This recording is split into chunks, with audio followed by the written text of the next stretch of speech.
السلام علیکم ورحمت الله وبرکاته. محترم وروره، دا پوښتنه کړې ده چې زه په سعودي کې یم او ډریور یم او ګاډی ګرځوم، بس زما د ځای پته نه لګي. او مثلا په یو ځای کې به خامخا یو دیره بینسري په هغې کې به یې بیګ پروت وي، دغه به یې پراته وي، خو دی به روان وي.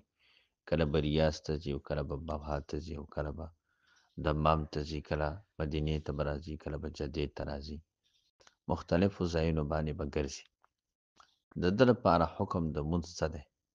د ده لپاره د مونځ حکم دا دی محترم وروره، که دی مثلا یو ښار ته وردننه شو، مثلا دی لاړو او ریاض ته لاړو یا دمام ته لاړو او ده ته اندازه ولګېده چې زه په دې ښار کې به 10 ورځې ایسار یم یا به زه په دې ښار کې 15 ورځې ایسار یم، دومره اندازه خو به ورته لګي.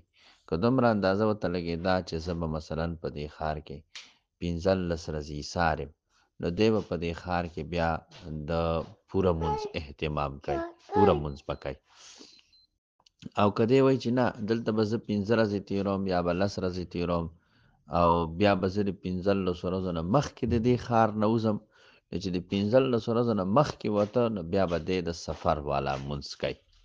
دا د ده لپاره اتفاقي مسله ده. ښه، دا د ده لپاره به دی چې کوم ښار ته وردننه شو، دا د ده ښار د اقامت وګرځېده. که چېرې دی پکې 15 ورځې تېری، که د 15 ورځو نه کم تېری، نو بیا به دی د سفر والا مونځ کوي.